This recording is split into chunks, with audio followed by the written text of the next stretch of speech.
The photograph had been used on book covers, on history blogs, on inspirational posters that paired it with quotes about love and sacrifice. You've probably seen it without knowing its story. A Civil War soldier in a dark blue frock coat, forage cap in hand. A young woman in a simple day dress standing on the wooden steps of a farmhouse porch. He leans in to kiss her cheek. She tilts her face toward him, eyes half closed. Behind them, the blurry edge of a rail fence and a distant line of bare trees suggest early spring. For more than 100 years, the caption under that image had been some version of the same thing.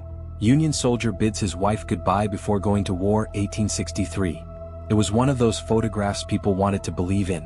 A frozen, romantic moment, the calm before battle, the kiss before the storm. It wasn't bloody. There were no bodies. It fit neatly into the story we tell ourselves about that war. That ordinary men marched off bravely, and that somewhere behind them at a farmhouse door, a wife waited and worried. In 2021, when the original glass plate negative of that photograph arrived at the conservation lab of the New York State Archives, no one expected it to say anything different. The plate came in an envelope padded with old cotton wool, part of a larger donation of Civil War material from a small historical society in the Finger Lakes region. On a handwritten inventory list, it was simply described as Original Collodion Negative, Corporal N. Brooks and wife, May 1863.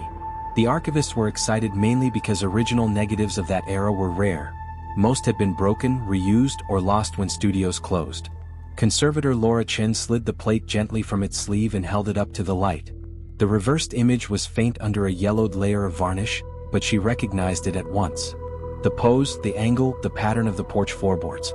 This wasn't just any farm couple. This was that couple. The goodbye kiss she'd seen on a dozen book jackets. Her job that day was routine. Clean the surface, scan the negative at high resolution, and create digital files for researchers. She settled the plate on a light table, noted its condition, and began to soften the old varnish with solvent in the test area at the edge. As the discolored coating dissolved, the emulsion underneath emerged sharper and cooler. Details that had been murky on the printouts she'd seen before now came into focus. The pattern in the woman's dress. The faint grain of the porch planks. The outline of the soldier's fingers on his cap. When the plate was dry, she placed it in the scanner and set the resolution to 6,400 dpi. The machine hummed and slid beneath the glass. A few minutes later, the file opened on her monitor. An enormous, crisp black and white version of the scene, every crack in the porch wood, every stitch of cloth visible. Laura zoomed in on the faces first. The woman's eyes, which had always looked a little dreamy in the smaller prints, were in fact slightly swollen, as if she'd been crying. The man's mouth was pressed to her cheek, but his lips were not quite closed. His eyes, that was where she paused. At normal size, his expression read as solemn. Enlarged, the eyes were wrong. The irises looked too flat, too uniform. The edges of the lids showed faint hatch marks, as if someone had gone over them with a pencil or brush. The highlight, the little white dot that gives eyes life, was identical in both. She'd seen that kind of retouching before in post-mortem portraits where photographers had tried to wake up a dead subject in the print. But this was supposed to be a living man kissing his wife goodbye. Frowning, she backed up a little and examined the area around his neck and shoulders. Under his coat, something projected in a straight line up his back, slightly off-center. It could have been a quirk of the background, except that there, behind the woman as well, a faint curved shape jutted up along her spine, the top of a posing stand.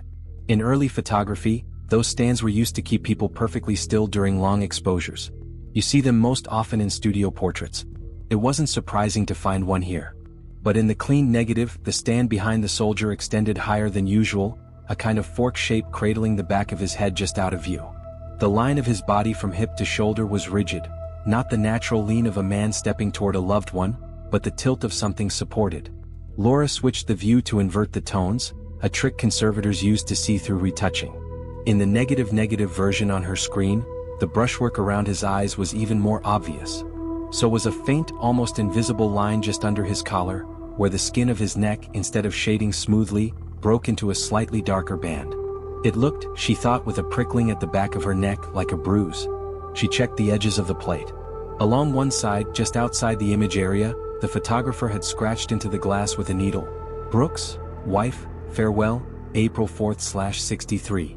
On the paper sleeve, the Historical Society had written May 1863. Maybe that was a guess made later. The glass itself told a different date. On the other side of the plate, in even fainter scratching almost worn away, were 3 more characters. 4/7. She photographed the edges under raking light and enlarged the image. It could have been a careless flourish. Or, as she slowly made out the faint curve of a D, it could have been part of a word. Dead? That was too far a leap, she told herself. Photographers didn't usually write causes of death on negatives. Brooks, wife, farewell, sounded exactly like what everyone had always said it was. A goodbye. Still, combined with the retouched eyes, the head brace, and the bruise-like mark, the nagging thought would not go away. What if this wasn't a farewell before war?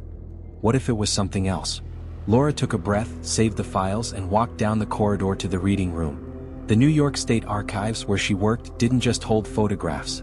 It held muster rolls, death registers, hospital logs, county coroner reports. If a corporal named Brooks had served from that region in 1863, there would almost certainly be a record of it. She typed Brooks, N, and Brooks, Nathaniel into the Civil War database terminal and filtered by counties near the town listed on the donation form. Cayuga, Seneca, Ontario. 1 entry fit. Brooks, Nathaniel J. Company. F. 126th New York Volunteers. Enlisted August 1862. Age 26. Residence, Oak Hollow, Cayuga County. Promoted Corporal December 1862. Died April 2, 1863, of wounds received in action at Chancellorsville. That last part made her sit back.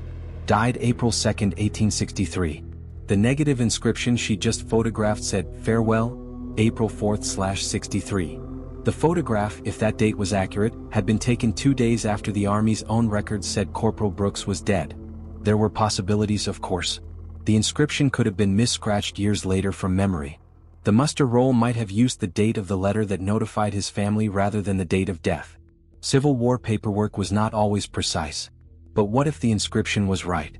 If Nathaniel Brooks was already dead when he stood, or was made to stand, on that porch and pressed his lips to his wife's cheek, then decades of captions about goodbye before going to war were wrong in a deeper way than anyone had imagined. Laura pulled up the Adjutant General's report for the 126th New York. It clarified that Brooks had been wounded in the fighting at Chancellorsville on May 3, 1863, and had died in a field hospital later that week. There was clearly some mismatch of dates in the enlistment summary. More promising were the county death registers, which the archives also held on microfilm. In the volume for Cayuga County, under April 1863, she found it. Brooks, Nathaniel James. Age 27. Farmer. Residence, Oak Hollow. Died April 7, 1863, at home. Cause, gunshot wound and subsequent fever, received at Fredericksburg. At home. The body had been brought back. That, she knew, happened less often than people imagined. Most Civil War dead were buried in the soil where they fell. But those whose families had money or influence sometimes managed to have them disinterred from battlefield graves and shipped home for reburial.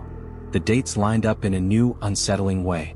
If he died at home on April 7th and the negative said farewell April 4th, then the photograph showed something like what the caption had always claimed, a moment between his return and his death. It still didn't explain the retouching, the brace, the unnatural tilt. Or the other scratch, the one that might have been 4/7 dead. She requested the small collection of material that had come in with the negative from the Oak Hollow Historical Society. A file of letters, a studio ledger, and a thin booklet with the title, The Brooks Family in War and Peace, compiled in the 1960s by a local genealogist. The letters were between Nathaniel and his wife, Lydia. The earliest were from before the war when they were courting. Then came the short, practical notes from training camp. Talk of rough blankets, bad coffee, the ache of missing home. Later still, the paper turned brittle and thin, the ink more hurried as he wrote from Virginia about marches, about mud, about comrades falling ill. One letter, dated March 20, 1863, stood out. The handwriting was shaky. The lines curved upward as if he'd been too weak to steady his hand. Dearest Owie, it began, they say I am doing tolerably but I am not so sure. The ball went in just under the ribs and the fever comes and goes. I think of the porch a great deal, the way the light falls there in the morning. If I can come home, I should like to have my picture took with you just there, so that if I go again you will have one last likeness of us together. The words, if I go again, had been underlined. There was no reply from Lydia in the file, but the fact that the negative existed suggested she agreed. Among the papers was the studio ledger from Banning and Company, photographic artists, Oak Hollow. In the entry for April 4, 1863, someone had written, Mrs. Lydia Brooks, group on porch with husband, standing. Special preparation. 4 plates. 3 discarded. 1 kept. Paid $2. In the margin, in a different ink, perhaps added later when the photographer reviewed his old books, there was a single note. Post-mortem, eyes painted. The phrase was like a cold hand on the back of the neck. Laura read it again. There was no ambiguity. This wasn't the language of someone guessing. It was a simple description of the job. A post-mortem photograph with eyes painted open. She thought of the brace behind Nathaniel's neck in the negative. The rigid line of his body. Lydia's arm, which in the enlarged image could be seen pressed firmly against his waist, as if she were not just embracing him but taking some of his weight. In the genealogist's booklet, she found a summary of the family's oral history. It spoke of Corporal Nathaniel Brooks, who came home wounded and died soon after, and whose picture kissing his wife on the porch has been treasured for generations. No mention there of the uncomfortable truth in the studio ledger. Why would the photographer write post-mortem in his own book and not tell the client? The answer, in part, lay in the customs of the time. By the 1860s, post-mortem photography had become an accepted, if somber, trade. Families who couldn't afford a portrait while a loved one lived would hire a photographer after a death, to capture a last image. Infants laid on pillows, old men in their coffins, young women arranged as if asleep. In many of those images, the dead were clearly dead. Closed lids, still lips. But there was another category that photographers sometimes offered to gently desperate clients, a more lifelike likeness. They would pose the deceased in a chair or standing with supports, then in the print retouch the eyes and cheeks to create the illusion that the subject was merely tired or stern. It was, even then, a slightly controversial practice. Some studios refused, saying it was deceptive, morbid. Others, especially in rural areas where standards were more flexible and competition stiff, would take the commission. The ledger's special preparation comment and the note about discarding 3 plates suggested that getting the image had been difficult. A body does not cooperate. Its weight is different. The muscles do not respond. It slumps. It falls. On the 4th try, they seemed to have got something that looked, at least at arm's length, like what Lydia wanted. Nathaniel upright, uniform, neat, lips close enough to her cheek that, in smaller prints, viewers would see only a kiss, not the stiffness around his jaw. The illusion worked so well that, over the next century, the picture migrated from the family mantelpiece to wider circulation. When a local historian wrote a book on Cayuga County's role in the Civil War, he used it on the cover with the caption, Corporal Brooks kisses his wife goodbye before returning to the front, 1863. He had probably never handled the negative. He saw only the romantic surface. Laura felt a complicated mix of emotions as she pieced this together. On the one hand, the discovery was precisely the kind of thing that made archives valuable. The chance to correct a record, to give nuance to a flattened story. On the other, there was Lydia. Somewhere in those first days of April 1863, a farmer's wife in Oak Hollow had gotten word that her husband was coming home from the hospital. He arrived not in his own boots, walking up the path, but in a wagon, swaddled, barely conscious, carried up the steps by neighbors and the undertaker. He died. The death register said April 7th. The letter from the adjutant told her it was after a brave struggle, under the same roof where they had once danced in front of the fire. And then, according to the studio ledger, she did something which, from the safe distance of a century and a half, might seem grotesque, but which, in the rawness of that moment, was perhaps her only way of exerting any control. She asked the photographer to come and make the picture Nathaniel had talked about in his last clear letter. Group on porch with husband, standing. In her mind it was not a lie. It was fulfilling a wish. They had spoken of having their likeness taken there if he returned. He had returned. His body was there. The porch was there. There was still time even if the words had stopped. The photographer and the undertaker, or perhaps strong neighbors, positioned Nathaniel on the boards, feet braced, body strapped to a stand. They adjusted his hands until one could hold the cap and the other drooped naturally. They combed his hair, brushed the uniform. Someone pressed Lydia's best dress and bonnet.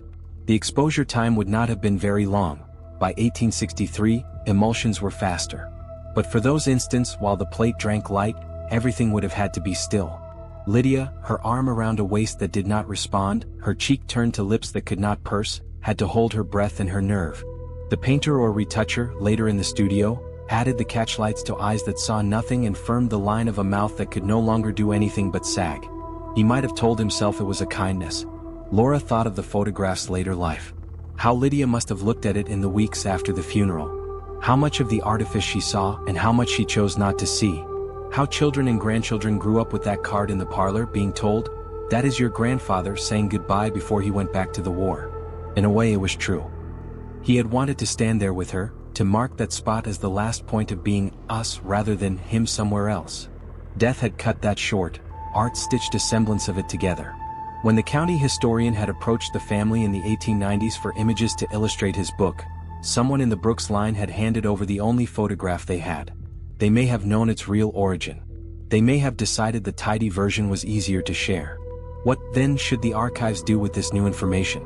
Laura discussed it with her supervisor. The consensus was clear. The catalog must reflect what the primary sources showed. The negative, the studio ledger, the death register together painted a different picture than the public assumed.